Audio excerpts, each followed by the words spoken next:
Hi, I'm Emma Ridgie, the director of My Professional Net. Today I'm joined by Brian Trotier and Kelly Stewart. Thank you both for being here. Do you want to take a quick second to introduce yourselves?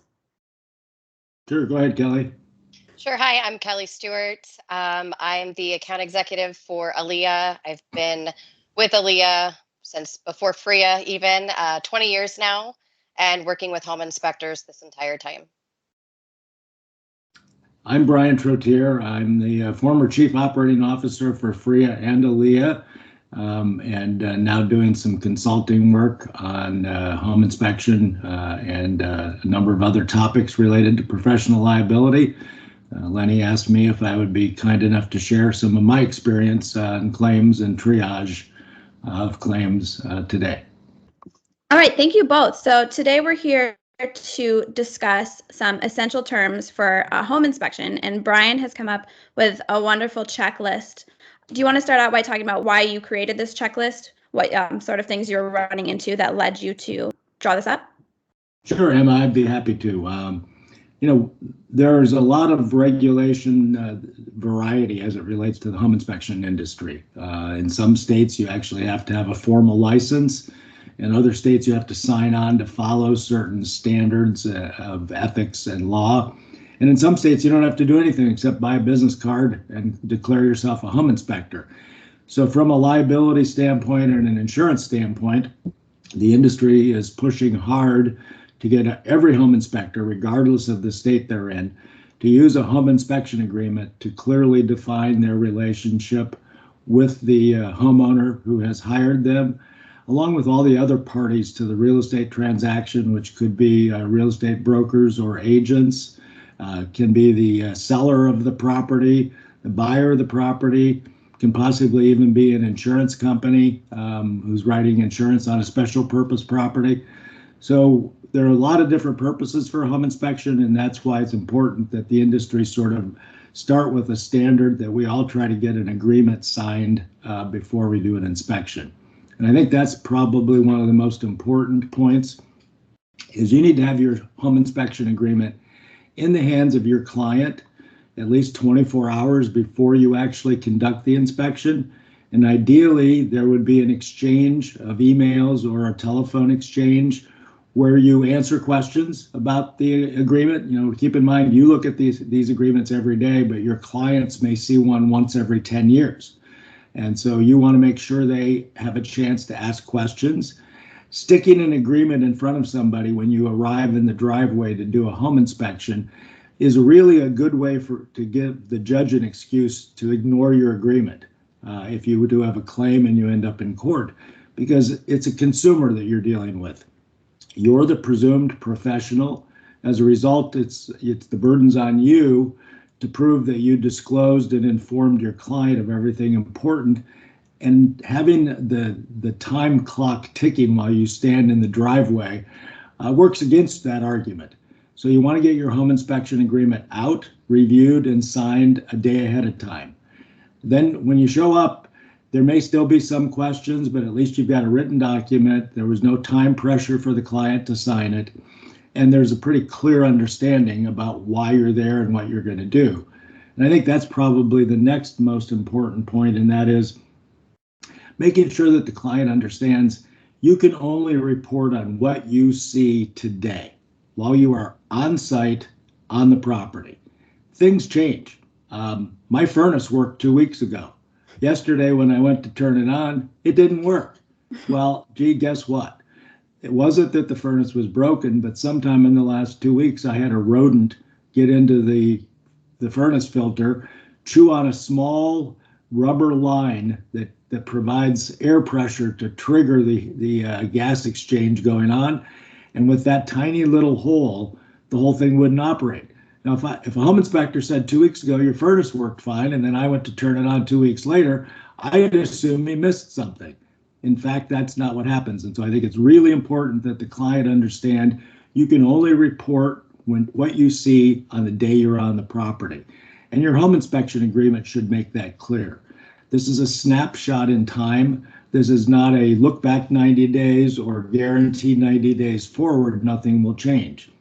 And I think that's an area where home inspectors could do a much better job on educating the public during that 24-hour period when you send the agreement out. I know you're busy. I know everybody's running from inspection to inspection, but it's really important that you take time to do this paperwork and to do it on a timely basis. I think the other important thing is to make sure that the client understands what you're inspecting and what you're not inspecting. Some inspectors look at septic tanks and septic fields. Others don't. If the client assumes you're going to look at everything and in fact your agreement says you aren't, that's another good thing to go through is when you're getting ready to do the inspection, review with the client specifically what's being excluded, what you're not going to be looking at, and explain why. I can't cut a hole in the wall to see why there's a stain on the wall. Because number one, you don't own the house yet. Number two, I don't own the house ever. And number three, there's usually a clause in your real estate purchase contract that says that you have the right to go in and do inspections as long as you don't do any damage. And that spills over to the home inspector you hire to do those inspections. So I can tell you there's a stain in the wall, but I can't tell you what caused it. I can't tell you if it's food that the 2-year-old threw over their shoulder in the dining room or if it's a leaky pipe from the upstairs bathroom. All I can do is call out what I see, and then I can tell you whether you should investigate it further, which would mean that you go back to the seller and you say, hey, there's a stain. We think it might be something big. We'd like you to have somebody open up the wall and take a look. Or if the seller says no, then you get an opportunity to walk away from the deal and as the buyer and you'll look for another property, which these days obviously is easier said than done. But nonetheless, that's what we're really trying to accomplish is make sure that the homeowner, your buyer client knows exactly what you're doing and also knows exactly what you're not doing. I often tell people it's fine to invite the buyer or the buyer's agent to walk along with you, but tell them that the question and answer periods are before you start the inspection and after you're finished, not to interrupt you during the inspection when they see something, because they can write it down and then you can go over it later. And as it relates to your actual inspection report and your home inspection agreement, in addition to getting it signed, I strongly suggest that you get paid before you hand over your finished report. I've seen many disputes about the quality of a report and a refusal to pay come because the client got their hands on the report before you got paid for your time. And then you're at a disadvantage. They have your report and they still have your money.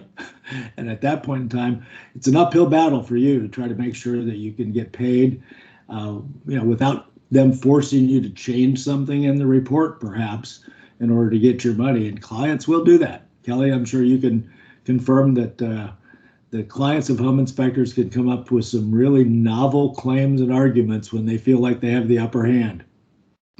So I think that's the real key to why you need an agreement, why you need to get it signed early, and then why you need to make sure that even before you start the inspection that you explain specifically what you're going to be doing and how you're going to do it, but also explain specifically what you're not going to be doing and why you're not doing it. There's also a need in the home inspection agreement sometimes to customize. You'll have a standard list of what you do, you'll have a standard list of what you don't do, and then there should be a section because perhaps there's something special about any particular house that you're inspecting, and you may want to add that, or you may want to specifically delete that unique feature. Not every house is the same. We had an inspection done one time up in wine country in Northern California. The guy owned a winery. He stored the first bottles of every year, of every vintage, of every grape in his garage in a very special wine cooler. Guess what? They were on vacation when the home inspection was done. They were the sellers. When they came back, the wine cooler was turned off. Now there's a dispute about whether the wine cooler was part of the inspection or not. Meanwhile, we have a claim for a loss of almost $60,000 worth of irreplaceable wine. that's the type of situation where you either should have said, I'm going to include this, or I'm not touching your special wine cooler. Instead, the agreement was silent, and so there was an argument between the parties, and the argument centered around, if you didn't inspect it, who turned it off? And if you did inspect it and forgot to turn it back on, then that's your problem. Well, if your agreement had said, I'm not inspecting it, I'm not touching it, that would have eliminated that argument. And so those are the types of special situations that you want to take into account, and you want to ask some questions. Ask the client if there's anything in particular they're concerned about. They may have seen something during their walkthrough before they made an offer to buy the property. They may specifically want you to take a look at it. If it's something that you are able to do and are comfortable doing, you can certainly agree. But if it happens to be something highly specialized, you should refuse. You should make sure that's documented in your agreement. And in your report, you should reference that and tell them they need a specialist to take a look at that issue. And that's one of the other ways to protect yourself. So I think that's all we have to cover right now in terms of why you need a home inspection agreement, what the purpose is, when you should get it signed, and then how you get paid by making sure that you don't hand over your report before you have that check. And I'd even make sure if they give you a check, the check clears before I'd hand the report over. Kelly, you have anything you want to offer? No, I think you did a really good job covering it. It's just really, really important to have that signed inspection agreement, because without it, there will be no coverage for any claims. Kelly, do you know, are more and more insurance companies requesting a copy of your blank inspection agreement when they write your coverage? I know that was something that was increasing several years ago. Yes, we do get when they first sign up, we do ask for a copy of their inspection agreement. And we also ask for, if they've made any changes, to send us a copy of their updated, so that we have it on file and we know what a client has signed at the time a claim comes in. Well, So, and it is a requirement also in that policy too. It specifically states, I mean, it's a condition, no signed pre-inspection agreement, no coverage. That's an evolution caused by the insurance company worrying about paying claims. And I think that's important to understand. And that is, you can't just give them a form agreement in order to satisfy the underwriting checklist that you submitted a form agreement. You actually have to use it, because they're rating you by looking at that agreement and seeing how effective it would be if there were a claim, so that they can defend your claim. So if you claim you're using an agreement and then don't actually use it, your coverage is going to get denied. If you submit a nice clean form agreement and then use something else, you may also find your coverage denied. So this is to protect you as much as anything. Thanks, Kelly. Thanks, Emma. Thank you. Guys.